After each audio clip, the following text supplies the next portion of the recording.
since my spiritual awakening, one of the things that really was brought to my attention was the fact that everything that I was doing was driven by my ego, and these ego desires, even despite the success and all of that, I didn't really feel fulfilled.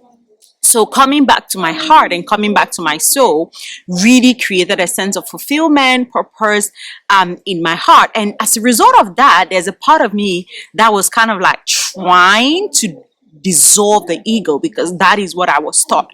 But one thing came to my mind recently that has totally changed my life, and the way I see the ego and how it can actually support you in your manifestation. Now, you want to understand that, first of all, your ego is not the enemy, right? Your ego is not an enemy. And yes, like most spiritual teachers, maybe you've been taught and told that, okay, you need to dissolve your ego because it's this wounded part of self, and it's this part of self that is against you. So as a result, you are trying to fight the ego. You are trying to dissolve it. You're trying to silence it. And here's the thing. When you are awakening, or you have awakened, there is a part of you that is desiring not to identify with the ego anymore. And that totally makes sense. But if you're honest with yourself, you're going to notice that the more you are not identifying with the ego and you dissolve the ego, the more you become spiritual, and the more you disconnect from this world, and the more you can really, truly, honestly not fulfill your soul's desire. Why? Because the ego is needed for you to fulfill your desire. So, but I look at the ego differently, as it's not the enemy, right? So the truth about the ego is that the ego is not inherently bad or wounded, right? The ego in itself is just misunderstood. So one thing, for example, for you, if you are new to this concept of the ego, is that the ego is the part of self that is wounded, right? Or is the separate part of self that sees itself as separate from source. And in psychology, it's literally our sense of identity, or our sense of self. And it's like this shield that we carry and navigate this world in with, that gives us a sense of identity or belonging in this plane of life, right? So your ego is literally the part of you that identify as you. It is your thought, what you believe you are, what you believe you've been through, what you believe you've experienced, what you believe is your identity. And it's all this construct of the mind, or construct of self of the mind, right? And then what we don't understand is that this ego can be wounded, right? And yes, the ego can also be healed. So, first of all, the idea that the ego is a part of us that is innately wounded and bad is a misunderstanding of the ego, because the ego in itself is not innately good or bad. The ego in itself simply can be wounded. So you want to see the ego as literally let's take, for example, the masculine energy, right? Masculine energy, even as a woman, is not innately bad, right? It can simply be wounded. And when it's wounded, you cannot take actions to literally bring your desire to life, because you'll be fully or overly in your feminine energy. And when you have wounded masculine energy, you go out of balance. But when your masculine energy is wounded, it literally allows you to take action, right, on your desire, do the things that you want to do, and create your dream life. Now, this is the same thing with your ego. There is your ego, which is this construct of self that we have in the mind. And this construct of self can be wounded based on past trauma, the things we've experienced, and what we believe that we are, and who we believe that we are, right?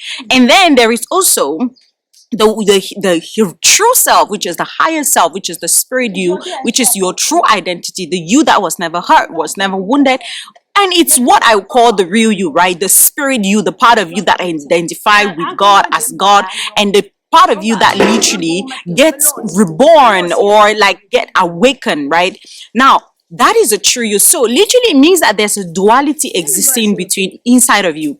The duality of the spirit or soul, what some people call spirit, some people call soul, and the ego, which is the construct of the mind, the identity of the mind. Now, the ego can be wounded based on past experiences, based on your trauma, based on the environment you grew up in, the experiences you had, the education in that. All of that construct your ego, because it's an idea of the mind of what we believe that we are. And this idea of the mind can be distorted, right? And it can be wounded. Now, I have so many animals around me that they're like, I want to show you something. So we want to see, they're like pigs. fowls and all the beautiful things. My camera can't turn. So anyways, let's keep going. I'm really just loving them. I wanted to just have a glance. The ego construct is in construct with the soul, right? So means that the ego is literally like the flip side of your soul. Now, the flip side of something doesn't mean it's negative or positive, right? Now, if you want to fully understand the concept, you want to understand the concept of polarity, right? Everything that exists in this lifetime exists in polarity, meaning that there is the other side of it. And this other side doesn't necessarily mean it's bad. It simply means it's the opposite of it. For example, there is negative and positive in charges. There is light and darkness. There is feminine and masculine energy. So everything that exists has the flip side, and on the other side of the soul there is the ego, right? And this means that the role of the ego is to be in construct to the soul, and in construct necessarily doesn't mean against, right? Because this is where we don't understand. Now, when we don't understand that polarity literally means the flip side of something, we think that necessarily polarity, when something is on the other end of the pole or the polarity of something, it means that it is against it. But it simply means that it's the flip side of it, right? For example, masculine and feminine energy, none is innately bad, right? What is literally not bad there, bad is when it is wounded. One is wounded. So if you have a wounded feminine energy or wounded masculine energy, that is where the problem is. Same as light is the construct of darkness. Same as everything is in polarity. So the ego is literally in construct to the soul, and it doesn't mean that the ego in itself is inherently bad, because as being a construct of the mind and being a construct of self that allow us like to navigate this life in its own, it just simply is different from the soul and wants different things. For example, your soul, the desires of the soul is peace, fulfillment, abundance, right? But the desire of the ego on the other side is like to be seen, to be heard, to be understood. So you see, the ego is literally the part of you that is desiring to seek validation when it is wounded, right? So when it's wounded, it wants validation, it wants approval, it wants to be loved, right? And it wants to belong. So it's like that sense of self that is simply in contract to your soul, but it doesn't mean that it is against your soul. So this is the same thing. Now, there's a problem if you live on one end of the pole, right? For example, if you're overly in the positive and there's not a little bit of negativity, there's going to be imbalance in this earth, right? Same as if there's just light and there's no darkness, there's going to be imbalance. So in one way or the other, darkness is what serves light and gives meaning to light. Same as there's no negative or feminine energy without the other. If you're just feminine energy, you would just lay in bed all day, sleep, do nothing, right? And just be, and then you're never gonna take action. Same as if you're just the soul and you don't have an ego, then there's going to be a problem. So the thing where people don't understand is that we think that we need to dissolve the ego or kill the ego, because if we kill the ego, if only we kill the ego, then we are going to be free to just live as soul.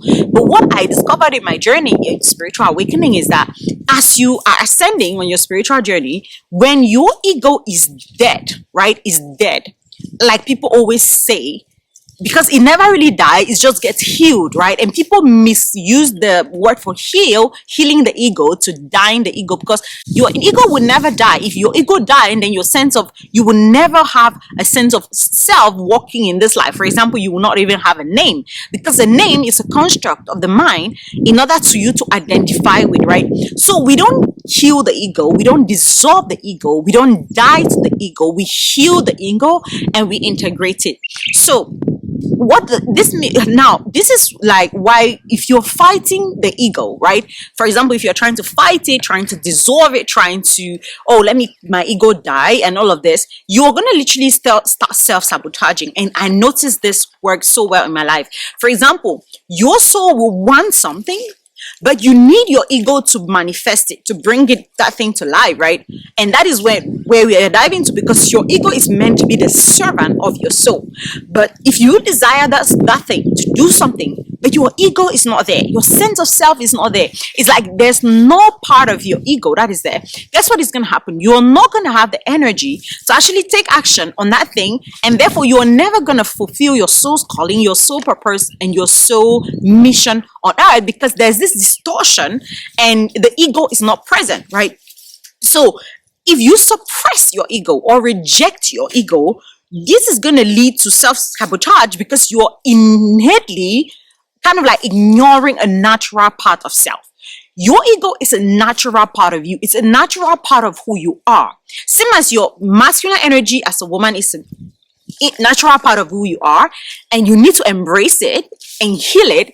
Same as for a man, they also have a feminine energy that they need to embrace and heal in order to be a complete whole human walking on the face of the earth. It's the same thing with your ego.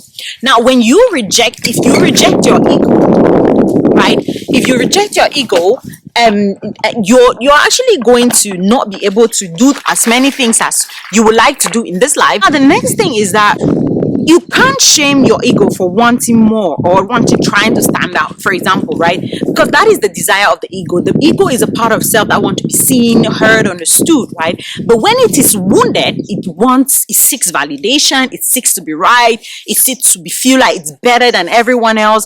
So when the ego is wounded, it seeks to have a sense of importance, a sense of I'm better than everyone else, I know more than other people, I am here, others are here. Or it seeks to be like fear, like I'm afraid, or it seeks validation, people pleasing, trying to be better, or feeling a sense of you're above someone else, or things like that. So when the ego is wounded, it's a problem. But when it's not, then it becomes a tool, right? So we are not called to kill the ego, as per my view and my experience, because when I tried killing my ego, I became inactive. I wasn't motivated to film videos, to create an impact. And my soul is like, I want to create impact. I want to serve many people. I want to write this book. But my ego is like, oh, why are you writing it? You're writing it because you want to have a voice. You want to change life. No, then that is a problem, right? Now, your ego, you want to understand that you have to integrate it, because your ego should be a servant to your soul. So what does this even mean? It means that if your ego is integrated, it becomes a tool that you use to fulfill your soul's calling. Now, your soul has a desire. Let's say it's to create impact like me, it's to help people transform their lives, it's to help people awaken, help people manifest whatever they desire. Good and fine. But without your ego, which is the part of you, for example, for me, who wants to be heard, who wants to be seen, me rejecting that is literally saying that, oh my God, my desire, my soul's desire, which is to actually create impact and help people transform, that's not going to be possible, because I'm going to want to hide, because I think that what my ego wants, which is to be seen and to be heard, is wrong. So how then do you integrate the ego? Because this is when the magic happens. Now, it's about, first of all, you need to acknowledge your ego's desire. Your ego's desire is not bad, right? So, but think of what your ego craves, right? And like, for example, let's say your egos create success, your egos create wealth, your egos create without judgment. You don't have to judge this. You don't have to see, oh, this is bad, this is good, I should not want money, because that is not spiritual, which is also the thing that keeps most spiritual people broke and keeps them from literally fulfilling the purpose and calling, because we are stuck in this mindset. Like, it's like almost like it's a spiritual, it's like a crown to be broke, to struggle, to be mediocre and to settle and to dream left, because then we are more spiritual. And then again, that is actually the ego disguising, because it wants to feel like it's better than other people by actually being broke, you know. So it's really like just a funny thing, because that's how the ego literally disguises itself, right? So don't like judge what you desire, don't judge what you want, just act like, what does your ego really want? And if what your ego want is, for example, wealth, success, and all of that, now you have to do the next step, which is step 2. Align that to your soul's desire. Now, the way you're going to do this is, first of all, understand the ego desire and the soul's desire. So the ego's desire is the desire that our ego wants, our external part of self. And these desires can be from a wound, from a trauma, from a wounded place, right? And this is why healing your ego is actually the first step to actually integrating it. So it's like asking yourself, for example, all that you want, there's so many things you want in this life. Some are from your soul and some are from your ego. So how do you know they are from your soul? They are from your soul because it's the inner things that will give you fulfillment, peace, and abundance. But for your ego, these are the things that will make you either feel like you're better, seen, heard, or validation, and feel like maybe you're better than people or whatever.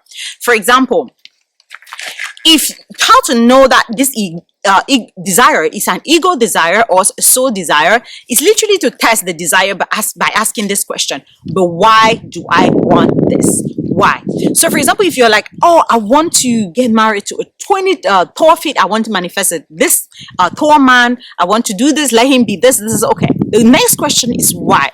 If why is because we are going to look good together, then that is an ego desire because you are doing it for the external validation of other people so that you feel that you're better than other people and people can look and admire you.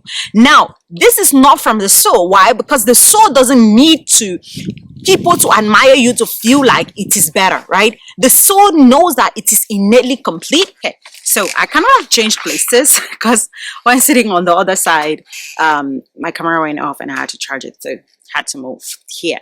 And your soul desire things because it is in alignment with your soul purpose and your calling and why you are here on earth. And your ego desire things because it feels like with the things or whatever it's desiring is going to either be better, validated, accepted, loved. All of these things that comes as a result of our unhealed trauma. So the first step to actually integrating and using your ego to manifest is healing your ego. So you're going to heal your ego, and again, ask, in what way is my ego wounded? So in order to know this, you're going to start noticing the things that you desire. If your soul, for example, say I desire impact, we want to ask yourself why. Because if any desire that you have, like I said, is either going to be a soul desire or an ego desire. And the ego or the soul desire, you identify it based on the intention behind it. It's based on the why. So if the why is to be seen, to be heard, to be better, or to stay small and hide, and all of that is the ego, because it's this construct that you have in the mind about yourself that has been created as a result of past experiences, what you were told, who you were told you were, which is actually not who you really are. So if you know your intention behind your desire, then you're going to know if this desire is from the ego or not. And if you notice that your desire is from the ego, then you're going to heal that part of you that want that thing because it feels as like having that thing is going to make them in a certain way.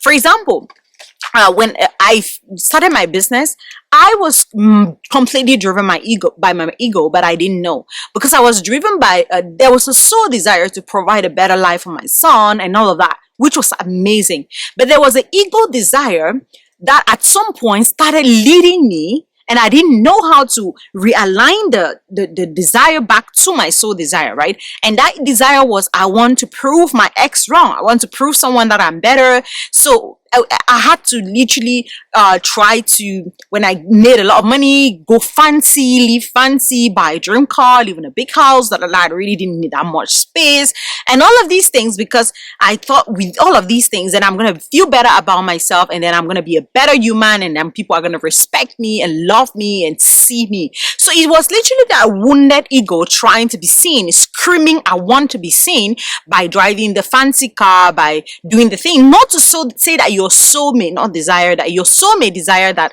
same thing, but it's like, why do you really want that thing? Do you really want that thing because that thing is going to make you complete in some way, or is going to prove something to someone, or is going to make you feel like you belong? Or do you really want that thing because it's going to literally be a tool that is going to help you to fulfill your purpose?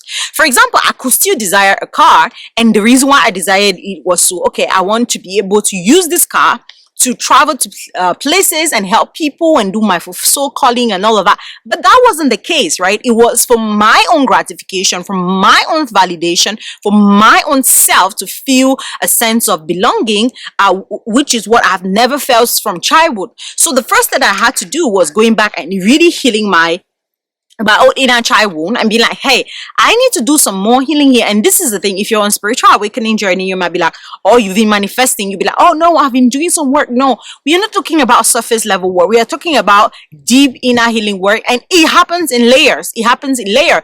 And healing your ego is a complete ball game from healing your inner child, right? Though it might be related, and healing your inner child is complete ball game from healing your feminine energy.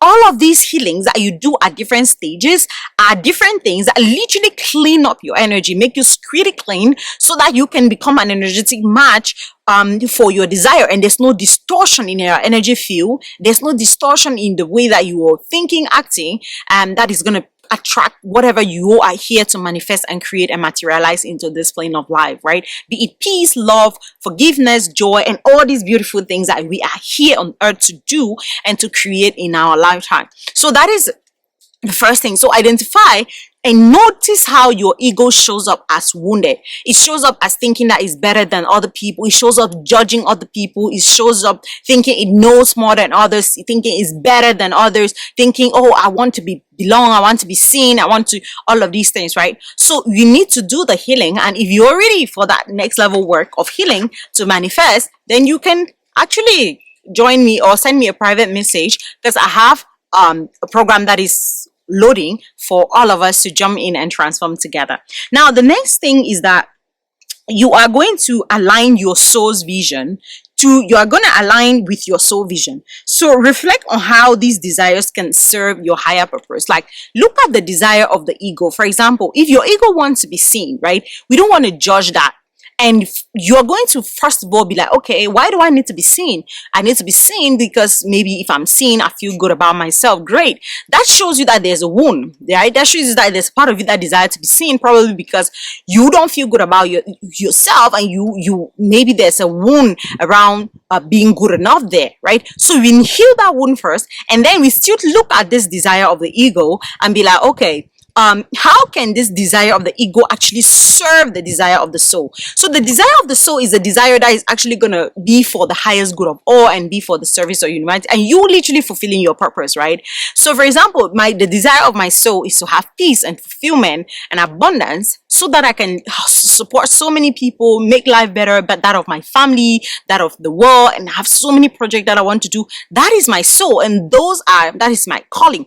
So how is my desire to be seen, for example, right, going to serve me in that? Now, after healing, like, I don't need people to see me to feel like I'm good enough. I don't need people to validate me or feel like I'm good enough. And I don't need any of those. Because I don't need any of those now, how can I take that, steal that desire without discarding that desire, without making it wrong? How can I take it and actually use it to serve my soul's purpose? It is as, okay, now I desire to be seen. Yeah. So of course, in what way can I channel this in a way that I'm going to be seen? It help fulfill my mission of creating impact and serving humanity. Now, I do that by, I'm going to pick up a camera and I'm going to let my ego drive me right now. Like, I'm going to pick up a camera and then I'm going to let that ego desire, oh, I want to be seen, I want to be seen, light me up, right? And it's like, I want to see, but then when I ask, why do I want to be seen? Oh, I want to be seen because I want to transform so many lives. I want to be seen because I need to create so much abundance so that I help my family, my loved ones, all of these people to be better and their lives to be better. So this is literally the way, like, you see how you're channeling the ego's desire into a fuel. Because here's the thing, some people are going to be like, oh no, I can't let my ego fuel me. Well, that is still because it is still wounded. Because for me, honestly, I don't really need to be seen. I desire to be seen. And there's a difference in that frequency.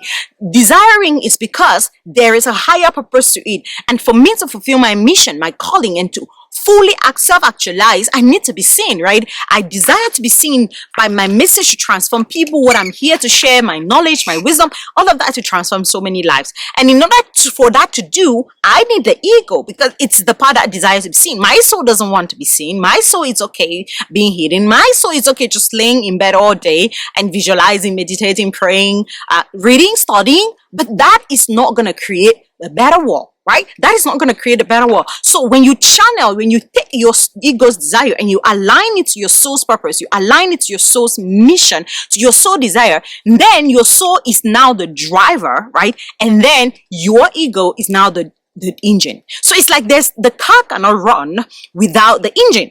And the engine alone is not gonna take you somewhere. So you need the driver, because now your soul becomes the guiding light that literally directs your ego, and your ego literally follows. And then all the time you're checking, hey, is this in alignment with my soul? Is where we are going in alignment? And everything that you are doing is not using the soul as the channel, and as the guiding, the true, not the guiding light that you are trying to align to, right? So all the time you're aligning to that. And when you do this, this is when you see that, hey, you start taking action, you start changing your life, you start actually creating the impact. Stop hiding, and you start creating the content and sharing your experience and transforming the lives. Because this is the thing, you are not awakened so that you don't create an impact on this earth. You are awakened so that you fulfill your soul's purpose. You are awakened so that you can impact life from the soul, but no longer from the way of the world, of the ego-driven desire, driven by the ego, but driven by the soul.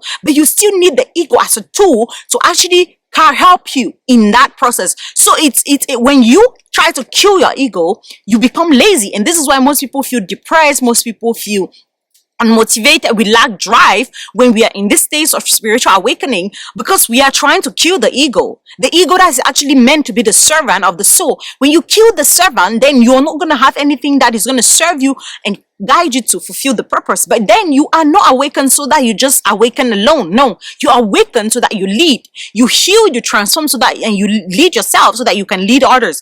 And if you are awakened, we need more awakened leaders. We need more awakened people. We need more awakened people sharing their message, sharing their love, sharing their wisdom. And the only way that you're going to do that is by integrating your ego and not dissolving it, right? So you integrate it by one, healing it and aligning it every day. That is literally it. You heal it so that you don't really desire these ego things. Like, you don't really want it, like you don't need it, like, right? But then you're like, okay, I'm gonna, even if this, I'm gonna channel this the right way to fuel my soul in order for my soul. Because here's the thing, if I tell you that, oh, I don't want to be seen, no, I don't want to, then I will not be on YouTube, you will not be listening to me now, you will not be we will not be having this conversation. But the fact that I have accepted there's a part of me that want to be seen, but it wants to be seen for the right reason, for the soul's reason, for the purpose, the higher good of all, and the desire of the soul, right?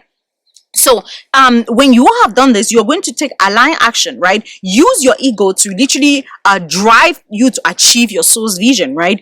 If your souls want to help people, let your ego's desire for recognition create for you to create content for impact. It's the same thing that I'm doing here.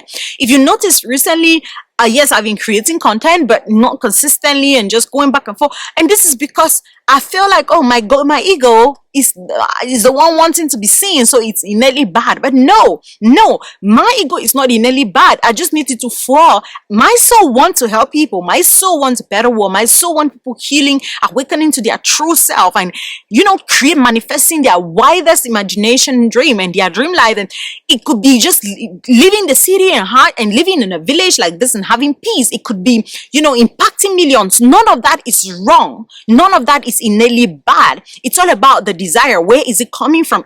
Are you driven by the ego or the soul? And if you're driven by the soul, let the ego carry for you, right? It doesn't mean that your ego is your why. It means that your ego is literally the tool that you use. The same as if you're overly in your feminine energy, you're never going to take action in this world. You're never going to create anything. You need to have a balance of your internal feminine and masculine energy for creation to happen. Same as a woman in herself, which is purely feminine, and a man in himself, they can't create independently. They need to come together and fuse and let that fusion actually produce something. Same as the negative polarity of a pole of a magnet alone is not gonna create any electricity, any good thing. You need both positive and negative ends to actually fuse together to actually create something. Same as light alone is not going to be seen as beautiful unless there's darkness. So the contract bring the beauty, and when there's a balance, when we bring balance, this is when you change your life. So stop dissolving your ego and trying to kill your ego, and start healing your ego. And then when you heal your ego, you start using your ego as a servant to actually fulfill your soul's highest desire. Because when you understand this body within you is going to stop, and then you're going to start holding duality, right? Learning to hold both sides of the magnet, positive and negative, good and bad, light and darkness. And when you are able to hold duality, this is when your life change. You're able to integrate your feminine and masculine energy. You're able to integrate the dark and the light side of you. You're able to integrate your ego and your soul. This is when you change your life. So stop fighting your ego, start working with it, and you will be amazed at what you can actually do, create, and manifest when you are led by your soul. You will be amazed when you start using your soul. So you will be amazed when you start using your ego, like when you stop fighting it and start using it to be the servant of the soul. Your ego is not bad. Your ego is not meant to be dissolved. Your ego is not something that you need to fight, to kill. In short, if your ego was dead, you will not be identified. I will not call you by your name and you will answer. Because even when we say, oh, I'm trying to die to my ego, we never really die to it. We never really fully dissolve it because we need it. We need it. I need someone to call me Sonita. And because I have this construct that my name is Sonita, then I'm like, oh yeah, that's me. And then I'm going to have a conversation with them. It's the same thing with you. Stop fighting your ego. It is your servant. It is the thing that is going to give you motivation. It's the thing that is going to light your soul, and it's the thing that is going to inspire you to actually want to take action and change life and transform people. And if you're willing and ready to start this healing journey, healing your ego and integrating it and not killing it or dissolving it, you can always, again, there's a link here. Send me a private message for us to chat. I'm always open to share with you and to sending you so much love and light.